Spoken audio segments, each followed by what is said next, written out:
Great. So as far as the basic needs program, y'all touch a lot of people. How did COVID kind of impact the way you guys were able to help people? And what kind of resource were you guys during COVID? You know, we provided food. We had a resource for people who, if they needed an air mattress, you know, things like that. You had some, because you have some families where, you know, the people they didn't have jobs, they couldn't get unemployment, so now you're moving in with your grandmother or your mother and dad with your children, and they may not have, you know, beds or mattresses or bedding, that type of thing. So we just try to keep our ear to the ground and see what people need, and if we can, we try to provide it. Welcome to the Pulse Project. Pandemics had an effect on everyone, whether it's physical health, mental health, effects of being isolated, financial stress, and more. This project's designed to show you the resources you have available to help you move forward during these tough times. Welcome to the Pulse Project. It's been brought to you by Bank, Community Development Partnership, and Witted Media. We are the Franklin Center of Beaver County. These are some of our department heads. And I'm Dr. Cheryl King. I am the Executive Director of the Franklin Center of Beaver County. Okay. Mr. Sean? Yes, my name is Sean Owens. I am the Director of the Men and Boys Initiative of the Franklin Center of Beaver County, as well as I serve as the Property Manager as well. I'm Susan Smith, and I manage the Nearly New on the Avenue program, which is clothing for people in need in the Beaver County area. Oh. Hello, I am Tina Price Jeans. I am the Deputy Director as well as the Education Director of the Franklin Center. Okay, all right. So, well, man, thank you guys for coming here today. My name is Seth. I'm working with community development and Black Action Network community, just letting lower to moderately income families and community members know what resources they have available. It's also small businesses as well. And that's why I wanted to interview you guys. You guys doing a lot of great things. First thing, I kind of want to get into the history. Can you kind of explain to me where the Franklin Center came from, like how it came about? Okay, you know, the Franklin Center, Seth, it was established in 1984 as a result of the collapse of the steel industry. We actually came out of academia. We came out of the University of Pittsburgh School of Social Work. There was someone named Professor James Cunningham, and he had a master's degree class in social work, and they wanted to target various communities that they felt would suffer greatly due to the collapse of the industry. And as we know, overnight, almost 14,000 people were out of work. Right. And so they came here. They chose Aliquippa, and at that time we were named the Aliquippa Alliance for Unity and Development, and they were looking for various community members who were active in the community and who were influential.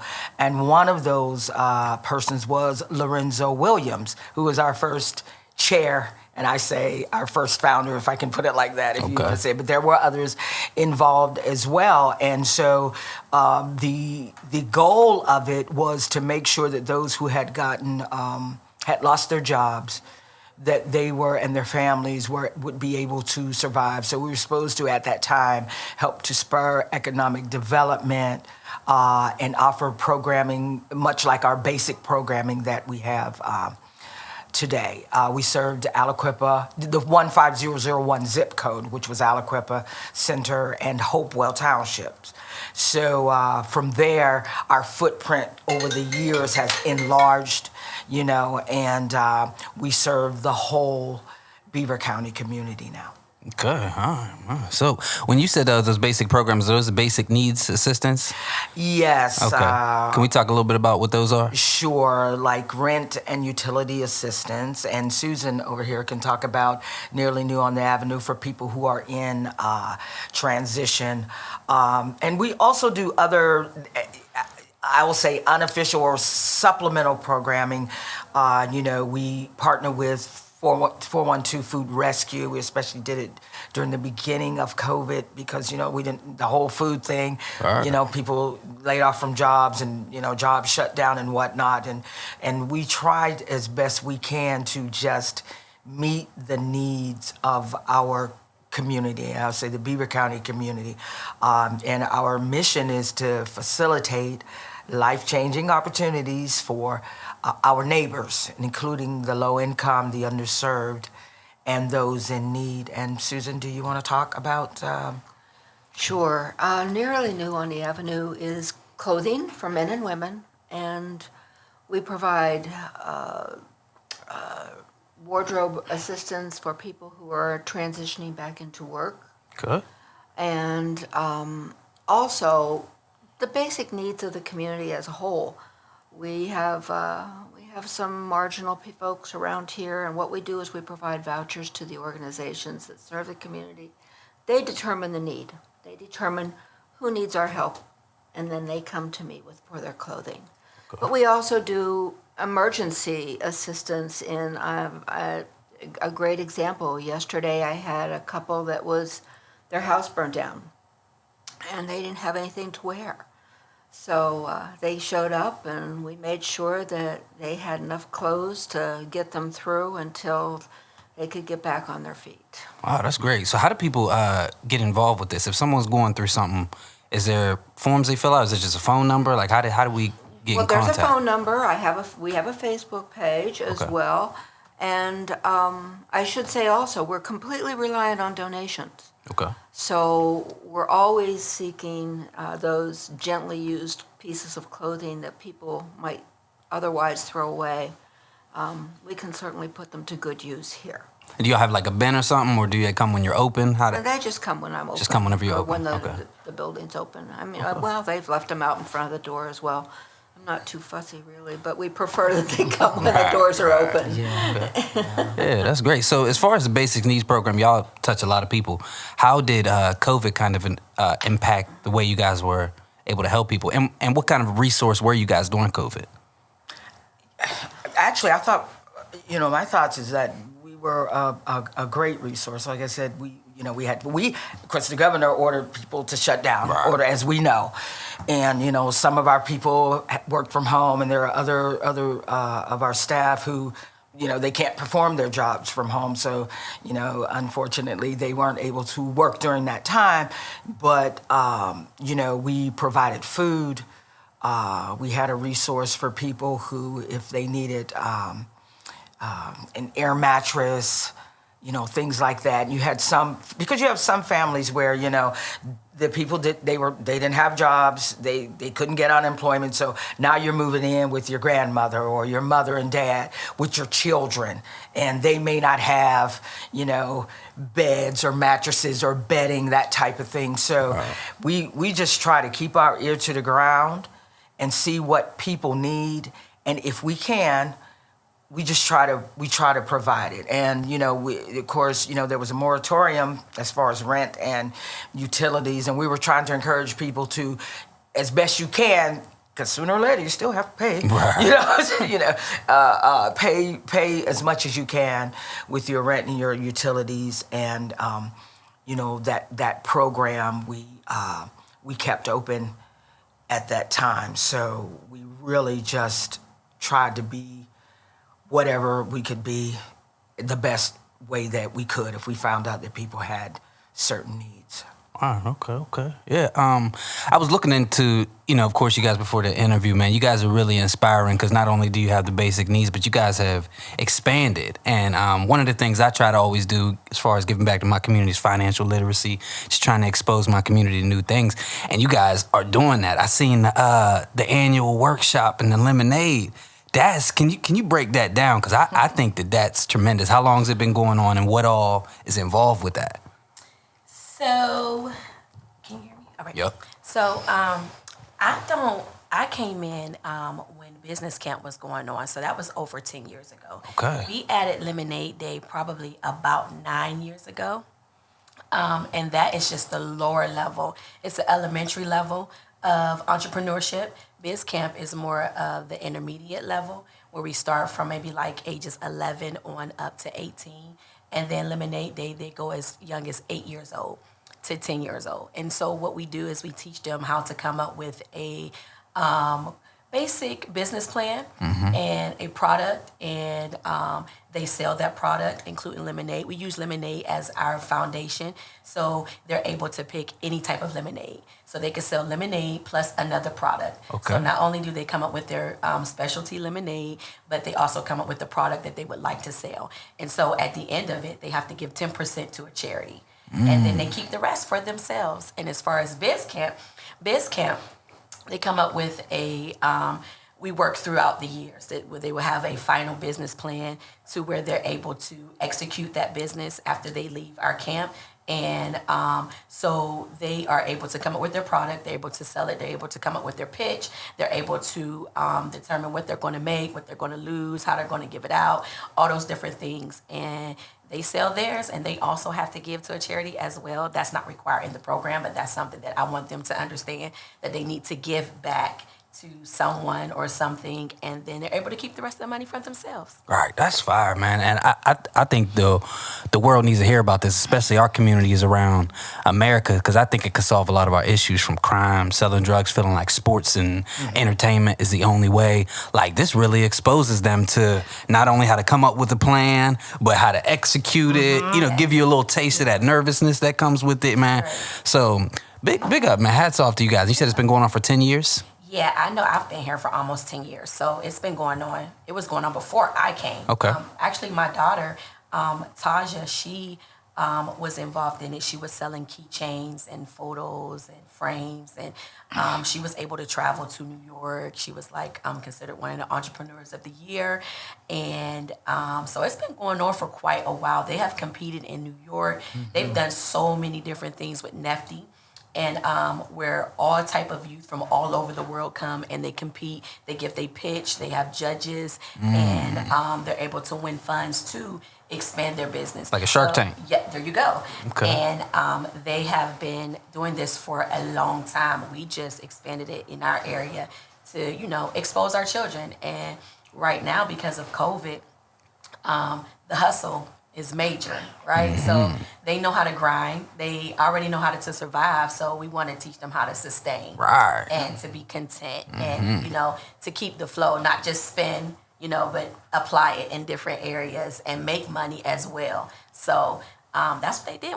Some kids made some money. That's what's up. $400 or more. Okay. They are little sharks. I say, when they have the market day, I tell every adult, bring lots of money. If you don't want to be broke, don't bring any money, because you will. And by the time you go through the whole marketplace, and what I really like about it, Seth, is that a lot of times when you have disadvantaged populations or low income populations, we don't have options.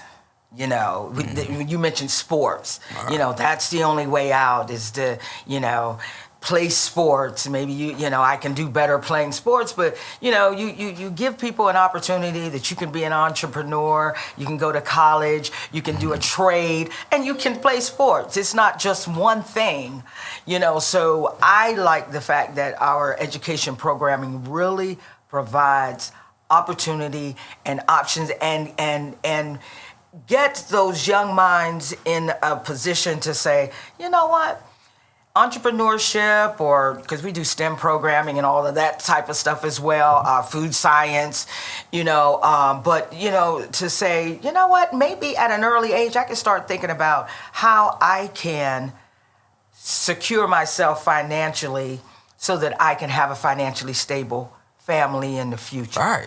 And so those are those key things that other populations are able to link into, because they know people, and people that their parents know, maybe business owners, and they place them there for an internship. And we don't have it as much in low income communities. Right. So we just want to let kids know that you do have options. And that's what I love about the program and what Tina's doing with our education programming. Yeah, I love that those, like how you said, they get to meet other people, because I think even for those of us who might have chose the entrepreneurial route, the patience that it takes to be able to grow, a lot of us don't have that, because we think that struggle means we need to go get it quick. And a lot of us end up, turning to crime to try to put it into the business, and that never ends up working out. So that's definitely dope. I heard you mention options and STEM and some other things. Can I hear some more about these other programs that come along with all of the youth education you guys got? Sure. So we have several different camps going on in the summertime, and we offer STEM, culinary camp, and Biz Camp, Lemonade Day, and Green Team. So we have STEM, which is science, technology, engineering, mathematics, and so we just pick a STEM theme, and they run off of that, whatever it is that we decide to choose. We have chosen technology. One time they have built their own computers. We have chosen health, things where they've able to experience and do some type of scientific experiments. We've had people come in, they have dissected lungs, all those different things that we have. It's a lot of hands-on with science. We have our culinary camp. We have Chef Night. She actually flies in and spends the summer with us, and they spend 5 weeks learning how to cook all over the world, but yet talking about how ingredients come together. What does that look like scientifically? What mixes, what doesn't mix, what happens if you do this? This can explode. The bread will go flat, anything that you can think of. So it's an educational experience, as well as learning all over the world, where they have to pinpoint culture, climate, what goes on, what do they do over there, what are some of the things that they have done in that country, and they bring that to the table where they do reflections and different things like that. We have Green Team, that's more of our outside camp, where we teach them about green. This year was about survival. What happens if we have a world emergency? So they're able to build tents, they're able to survive life, water. We actually went on a 2-day camping trip, and it was an experience. And so, that is Green Team, and then you have our Biz Camp and Lemonade Day, and that was what I shared earlier. So we're quite busy in the summer. We also realized that during this year was a little different. We realized that a lot of our children needed to reset based upon COVID. This was like the first full year being in school, and what does that look like? So of course you experience behaviors and different things like that, but not negative. So we had to reset. We had to talk about connection and relationship, and what does that look like, and how do you respond to situations, and how do you go back? So it's not just so much of educational. We do a lot of the mental and a lot of cultivating some of the emotional needs that the children have, from trauma to different things like that, as well as educating them so that they're able to move forward in whatever it is that they want to do in life. That's great, man. So what ages do you have to be? Where are you from, and how do you sign up? So listen, you could be from anywhere. Okay. You could come all over. The problem is you got to get here. So Right, if you know anybody who want to donate for transportation to bring the kids, that's a shout out right there. Please donate to the Franklin Center. However, all are welcome, and all over the county. However, we service a lot of our kids within Aliquippa, some from Rochester, Ambridge, those that can get here, and what was your other question? I was too busy saying the commercial. Age, how to sign up, how much, if there's a price. Yeah. So no, actually, there's not a price. It's free. How about that, right? Yeah. Because camps are charging Right. a lot of money. Yeah. So we are free, and ages 8 to 18. So we have camps for all ages. And if you are a mature 7, I'll let you slide in. Okay. All right. Before we move on to the men and boys, as far as basic needs, the clothing program and the education program, what are some things out there that you need from the community? I heard you say donation, transportation somehow. What are some other ways that people could donate, volunteer, get involved? What do you got? What help do you guys need? Clothes. Need clothes. So clothes. Okay. Yeah, absolutely. Always to me. Always Always, always. Money. Okay. I didn't want to We say need it. ducats. I was waiting for you to We say need it. moolah. We need dinero. We need, money. Nothing happens without money. Right. And we we need financial resources.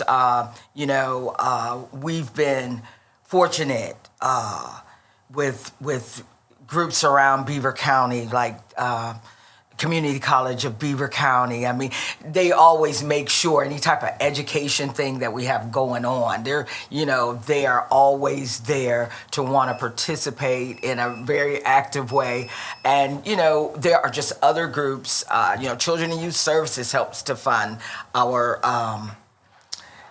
education program and our Men and Boys Initiative. But private donations are the donations that we'd like to have more of. If you look to see where the foundation donations, we think that they do all of whatever. But if you have a pie there showing how much they donate, private donations is the bulk of what keeps organizations going. Okay. And not foundations. We've just been blessed to, be able to get some funding from foundations and other resources like that. But we could definitely use your nickels and your dimes. Listen, at $5, this is what I always say. I say, if you need $5 for some gas and you can't find it from anywhere, or from any of your peers, your neighbors, it may as well be $5,000, okay? Because it's all relative. And I like to say that when someone says, we have some people, they'll give like $25 a year. We are so grateful. We are so grateful because we could do something with that can help. So, $5, $1, anything, it adds up. Okay. I'd also like to add that partnering organizations, we can always use more organizations that serve the needs of the community, that would like to participate. I'm good. Good. Participate in our voucher program. Their clients can come to us for their clothing. We're always looking for those folks as well. Okay. Yeah, and see, volunteering and stuff like that's non-financial helps us to leverage the resources that we have. When no man is. Oh, I guess Elon Musk is an island. Okay, but if you have his money, but no man, no organization is an island. It used to be, you did your thing, they did their thing.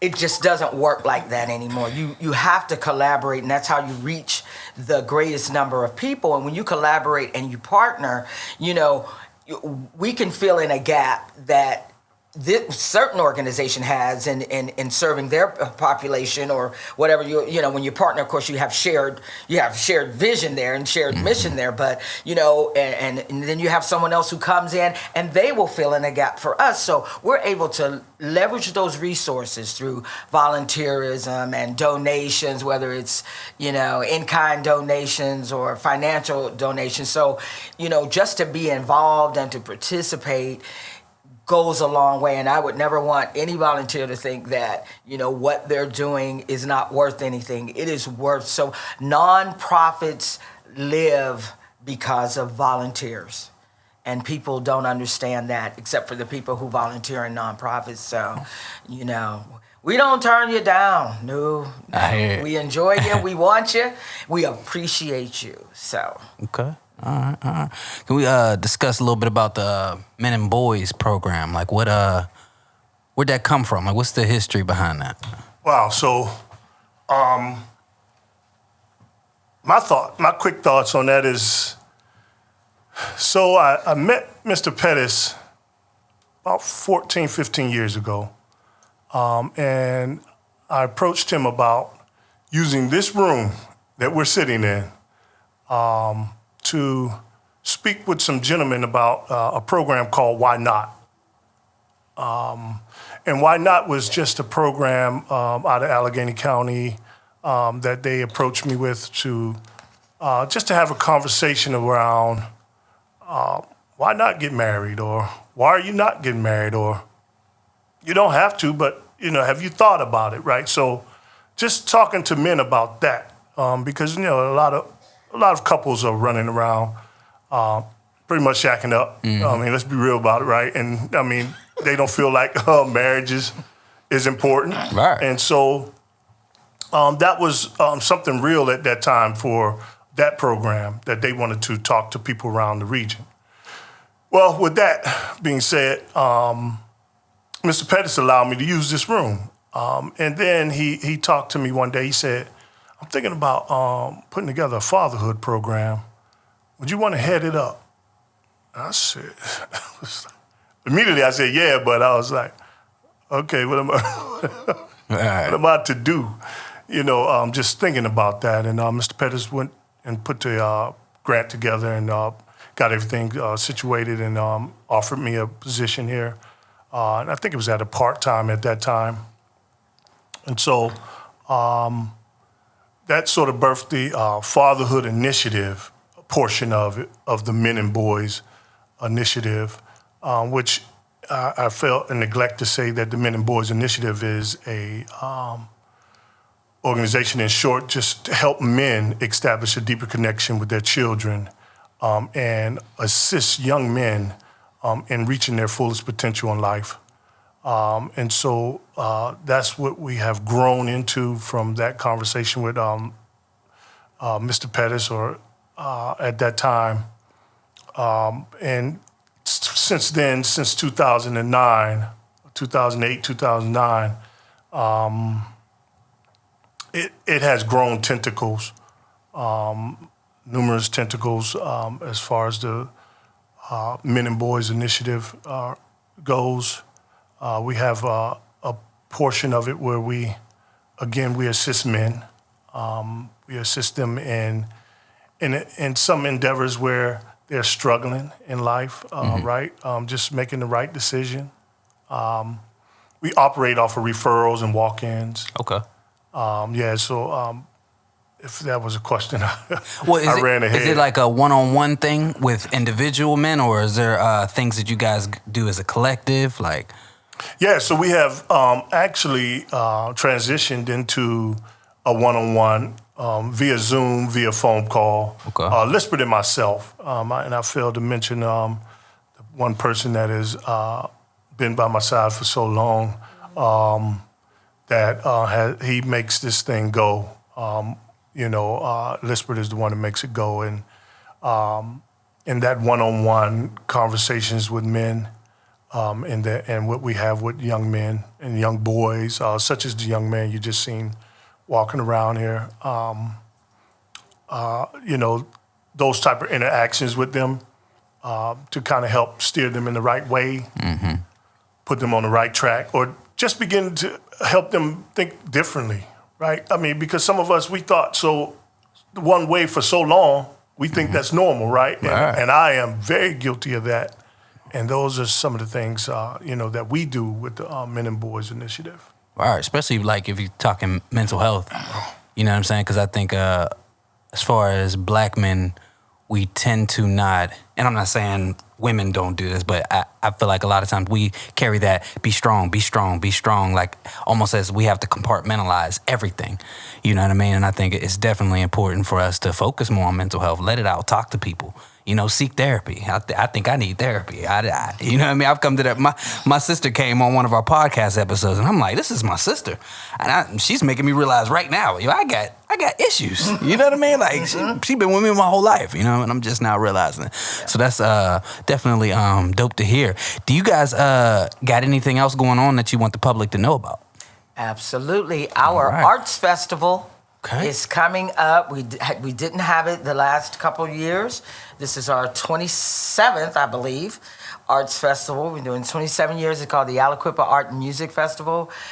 We still looking for vendors. This is going to be, we have a little shortened version this year. We usually run from like Thursday through Saturday, but we're doing, we're just going to do it on Saturday due to COVID, and the hours are kind of shortened from like 11 to 6:30.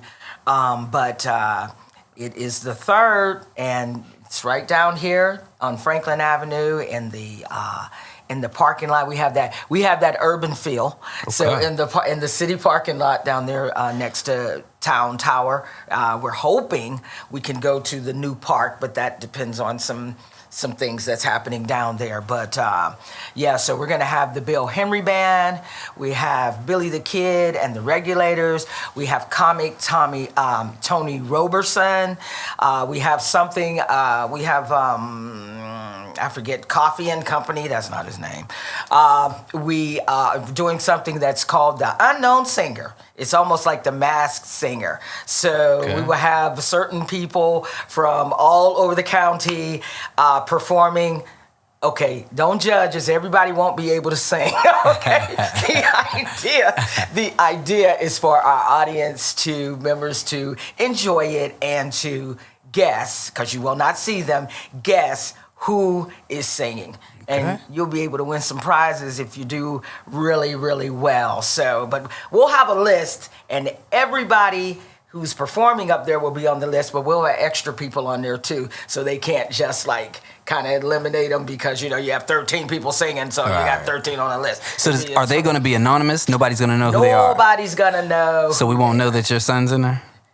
Is he going to be in there?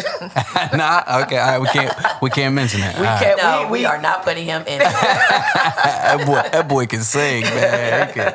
He can sing. It's gonna be fun. It is really going to be fun.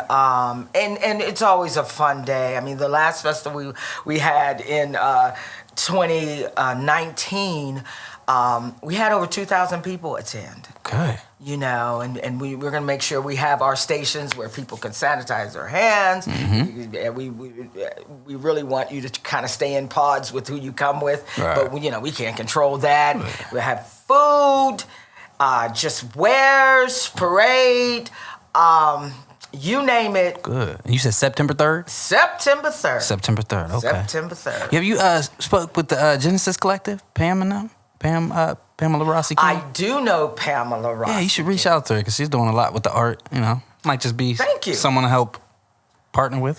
Somehow. Didn't know she was doing art. Yeah. But yes. Yeah, I have to reach out to her for something anyway. Okay. So, yes, I will talk to Pam. And if I could think of any other groups that could help with, getting the word out. Thank you. Do you guys have a flyer or anything yet? That will be out this week. Okay. As soon as you get it, send it to me. I can help you put together an ad with this or something. Just a little video that you could use. Any other programs? Anything else going on that you guys want to let the people know about? You got anything going on? Or you want me to go? Thank you. Ladies first. I appreciate it. That's what coworkers are for. I appreciate you. Thank you. It's a coworker right there. So we have quite a few things that are coming up. We usually do Christmas on the Avenue. So that's further out. So we do that probably like in November-ish, right before Thanksgiving, where everybody on Franklin Avenue come together and we do like a little scavenger hunt. Mine, where we go down there and we do the tree light up, and then they go from each businesses and they give them a little activities, candy, and then we usually come to the broadcast and we raffle off where every child gets something. So we have bikes, toys, gift cards, whatever it is that you can think of. So everyone in Alacupa does that and we all come together. And we are doing that this year. And we also have what we call our Breakfast with Santa. We have not been able to come together because of COVID. So we have had families just sign up where they come in and we provide them with a gift card, a bag of toys, and breakfast that they can cook for their children on that Christmas morning. That is dope. So we are also looking for donations for that as well. That's always an opportunity to give and to give back. Oh, and we also give them a book as well. Okay. And, I think you also didn't mention our Thanksgiving. We used to have a community luncheon, Thanksgiving, like a couple days before that Monday before Thanksgiving, where anybody could just, walk off the street and come in for, it's like 3 hours, I think it is, and have a Thanksgiving, meal. And that is especially important for people who don't have shelter. Mm-hmm. they're, to just be able to sit down, or people who are elderly, maybe your children live somewhere else and you didn't make it to they're not coming home and you're not going there or whatnot, but just people just coming together. And that's what we were doing for several years. And so since COVID, and COVID has changed the world, has it not? Since COVID, we give away like I don't know how you say it, Thanksgiving baskets, if we want to call it boxes, so when we find out that people are in need, like I said, people are doubling up now. You can't afford rent anymore, and we know that, rent is high. People may have had medical, that there's stuff that they're dealing with, so you have families coming together under one roof, and you have extra mouths to feed, and some people can't feed them any from the get-go. So, we also need donations for that too, to fill up with cranberry sauce and turkeys and stuffing and whatnot, and people can take it home and cook it and just have that aroma coming through the house and feeling like family. And that's our main thing, really. We serve. But it's that whole thing where you can really try to make a difference and try in some type of way to help people to live according to their expectations. And that's really what quality of life is. It's all about quality of life here, and us trying to just do whatever we can to supplement what they're doing. We don't do things for you. We help you to do things for yourself. And honestly, that's what most people want. They just want to do it for themselves. True. And sometimes they just need to reach out and need a little bit of, I need you to help me to navigate domestic relations. Can you all do that? Or help me get a provisional driver's license. Can you do that? Those things that maybe the public doesn't know how to do it, but we're there to try to fill in those gaps to help them to help themselves. So, we need donations for that too. I hear it. We always need donations, people. Okay. Any other programs? Any other news? Yeah, I was just going to add the non-sexy thing that the Franklin Center do, but that is very essential and important to Beaver Countyans and communities. We have residential and commercial rentals and office space that we do have. That is. That's real sexy. Yeah, and so just letting the public know that we do have those spaces to offer people, and we have not raised our rent since I've been here. 14, 15, I don't know, around that. I've never known our rent to have ever been raised. Okay. So it's still the same. It's for low income, so we're still trying to look out for low income rental residents, as well as commercial. You will not find a commercial space cheaper than what we offer here in the Beaver County area. You will not find an office space cheaper than what we offer, and within our building here, we offer office spaces where electric and water and those utilities are included. The only thing that we have in addition is the phone service that we do offer at a small price, small price for the phone rental. But those are some. I did want to get that plug in because I want people to know sexy. We have those. Yeah, that's it. And I want to say, and John, just publicly, he does a very, very good job. Very good job. Managing our properties. It's not always easy, and tenants, commercial and residential, we all have personalities, but we have some good tenants, some good residents, and Sean he's been doing a great job, and I just want to say it publicly. Yeah. And there's a reason for those low rents, especially the commercial rents, either in here or street side, because we want people who maybe you're in your house, in your basement, doing hair or doing nails or you have a business, you're just hesitant to come out of your house and to go into a commercial space. So, keeping those rents low helps to kind of incubate them. Right. When you're starting out, that's the whole, as we know, you're trying to make money, but it does take money to make money. Mm-hmm. And so we try not to be the rents to be so heavy and a burden on fledgling businesses so that they can get a leg up. And if you want a leg up, in this building is a great place to start. It's a great place to start, and you're not out of an arm and a leg, and you can kind of develop your business without worrying too much about how I'm going to make $1,500 rent, right. which we don't do. So so there's a reason for that. Man, y'all got a lot going on, man. A lot. Okay, big ups to y'all. Big ups to y'all. Anything else? Well, the store is also a thrift store, so Okay. we sell stuff there as well.